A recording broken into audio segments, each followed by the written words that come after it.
नमस्कार दोस्तों, welcome to government exam info. तो स्वागत है आप सभी का आज के वीडियो में। और देखिए यहाँ पर यूके ट्रिपल एस ने एक संवाद जारी किया है, संवाद 106, जो अभी थोड़ी देर पहले अपडेट किया गया है। और इसमें क्या कहा गया है इसको देख लीजिए।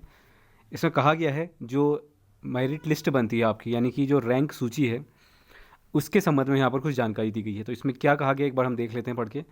यहाँ पर बताया गया है कि आप जानते हैं कि आयोग द्वारा पिछले 4 वर्षों में चयन परीक्षा की सूचिता व पारदर्शिता के लिए कई कार्य किए गए हैं। इस प्रक्रिया को और अधिक पारदर्शी बनाए जाने तथा चयन को समयबद्धता से पूर्ण करने की दृष्टि से आयोग ने निर्णय लिया है कि आयोग अब प्रत्येक चयन परीक्षा के परिणाम के साथ एक ही प्रवीणता सूची यानी कि जो मेरिट लिस्ट है वो भी प्रकाशित करेगा। और इस मेरिट लिस्ट में सिर्फ वो कैंडिडेट नहीं होंगे जो कट ऑफ क्लियर करते हैं, बल्कि वो सभी होंगे जो मिनिमम क्वालिफिकेशन क्राइटेरिया है उससे ऊपर जिनके मार्क्स हैं। यानी कि इनमें उन सभी अभ्यर्थियों का विस्तृत विवरण होगा जो न्यूनतम आहारकारी अंक यानी कि जो 35 और 45 है। 45 आपका जनरल और ओबीसी के लिए आई थिंक, और बाकी अन्य कैटेगरी 35 है। तो इससे अधिक जितने भी कैंडिडेट होंगे उनका नंबर भी यहाँ पर मेरिट लिस्ट में बताए जाएंगे। इसको पारदर्शी बनाने के लिए ऐसा कहा गया है। तो इससे कम वाले जो होंगे उनको इस मेरिट लिस्ट में नहीं रखा जाएगा। और वैसे भी ये क्वालिफाइंग मार्क्स है, तो इतने इससे कम वालों को जो रिज़ल्ट है उसका बनाया ही नहीं जाता है।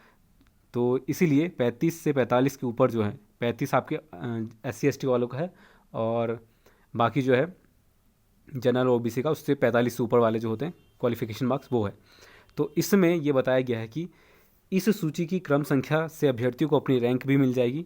यानी कि भले ही वो कट ऑफ क्लियर ना कर पाए हों, लेकिन उनको ये जानकारी मिलेगी कि वो कितने बच्चों में कौन सी रैंक पर आ रहे हैं। यानी कि टोटल जो क्वालिफाइड बच्चे हैं एग्ज़ाम देने के बाद 35 से 45 से ऊपर वाले जो बच्चे हैं उनमें आपकी कौन सी पोजीशन आ रही है, चाहे आप क्वालिफाई, चाहे आप कट ऑफ क्लियर कर पाए हों या ना कर पाए हों।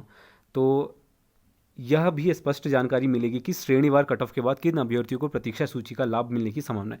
यानी कि कई बार ये होता है कि कुछ अभ्यर्थी कई सारी कैटेगरी में सेलेक्ट हो जाते हैं, तो या फिर 2-3 कैटेगरी में सेलेक्ट हो जाते हैं और उनको एक ही पोस्ट प्रेफरेंस चूज़ करनी पड़ती है। तो कई बार, या फिर वो अगर वहाँ पर मान लीजिए अभी लेना नहीं चाहेंगे अगर जॉब, तो अगर बाई चांस ऐसा कभी होता है या किसी और को मौका मिलने वाला होता है, तो उसकी जानकारी भी आपको होगी कि इस बच्चे से नीचे जो है उसको वो मौका मिल सकता है। तो ये भी जानकारी इसमें मिलेगी, ये बात कही गई है। और ऐसे संभावित अभ्यर्थियों को आयोग अल्प सूचना देकर अभिलेख सत्यापन के लिए बुला सकेगा। यानी कि जो एक आध बच्चे मेरिट कट ऑफ से थोड़े से कम जो रह जाते हैं उनके लिए है ये, तो उनको इसमें फ़ायदा मिल सकेगा अगर, और ऑलरेडी आपको ये जानकारी मिल जाएगी। इस संबंध में आयोग द्वारा जारी अधिसूचना को की प्रति उपयोगार्थ संलग्न है, और कृपया तद अनुसार प्रत्येक परीक्षा परिणाम के साथ ही प्रकाशित होने वाली सूची का भी संज्ञान ले व प्रथम चरण में चयनित अभ्यर्थियों के न आने पर या अनर्ह होने पर द्वितीय चरण या इससे आगे की चयन सूची को आयोग वेबसाइट पर देखते रहें। तो खैर ये तो जो चयन सूची है उसमें आपको जानकारी मिलती रहेगी। तो कुल मिला के इसमें अपडेट ये है कि पहले क्या था कि कट ऑफ जो क्लियर करते थे उनकी मेरिट निकाली जाती थी, उनका एक तरह से कह सकते हैं जो रिज़ल्ट है सिर्फ उनका ही दिया जाता था रैंक के रूप में, यानी कि कौन सी रैंक आई है कट ऑफ के अनुसार वो बताया। लेकिन अब होगा यहाँ पर कि जो 35% यानी कि क्वालिफाइंग मार्क्स से ऊपर वाले हैं उन सभी का यहाँ पर रैंक बताया जाएगा, और आपके नंबर भी बताए जाएंगे और आपकी पोजीशन बताई जाएगी टोटल क्वालिफाइड बच्चों में। तो आप समझ गए होंगे ये। इसके बाद यहाँ पर कुछ और चीज़ें दी गई हैं। तो ये दिया गया है, विदित है कि इसमें क्या बताया गया हम इसको देख लेते हैं।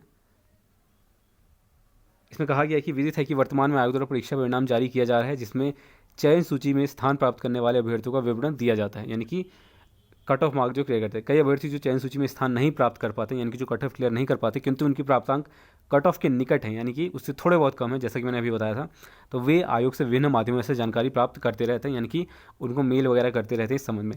इन विषयों का संज्ञान लेते हुए आयोग द्वारा यह निर्णय लिया गया कि अब आयोग परीक्षा के उपरांत औपबंधिक चयन सूची जारी करने के साथ साथ सभी उत्तीर्ण अभ्यर्थी, यानी कि देखिए जनरल वाला और ओबीसी वालों के लिए 45 है और बाकी सभी के लिए 35 है।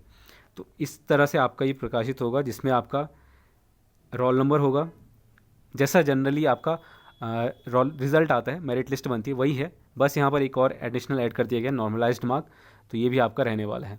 श्रेणी यानी कि आपकी रैंक, अच्छा श्रेणी यहाँ पर आई थिंक कैटेगरी का है और उप श्रेणी यहाँ पर सब कैटेगरी का होगा। तो खैर यही चीज़ है।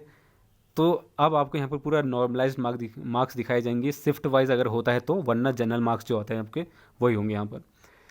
एक और नोट यहाँ पर दिया गया, जहाँ पर एक ही प्रश्न पत्र से परीक्षा होगी वहाँ पर ये देखिए अभी जो मैंने कहा था वही चीज़ है, वास्तविक अंक होंगे आपके, जहाँ पर नॉर्मलाइज्ड मार्क्स नहीं होंगे। जैसे शिफ्ट वाइज जो एग्ज़ाम होते हैं उसकी बात की गई है।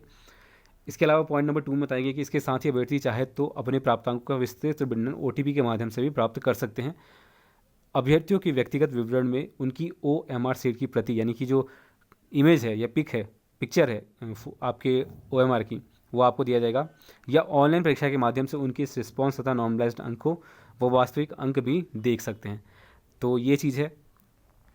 अब ये नई व्यवस्था चयन में पारदर्शिता और अभ्यर्थियों की सुविधा के साथ साथ इसीलिए भी लागू की जा रही है कि अभ्यर्थी अपनी श्रेणी में कट ऑफ के ठीक नीचे से अभ्यर्थी की जो संभावना है उसको जानकारी मिल सके। तो यही चीज़ है पूरी जो अपडेट है। तो कह रही है कि अच्छी चीज़ है जो आयोग द्वारा किया जा रहा है। तो यही सारी चीज़ें हैं। तो बस यही थी अपडेट। तब तक के लिए धन्यवाद। मिलते हैं आपसे अगली वीडियो में।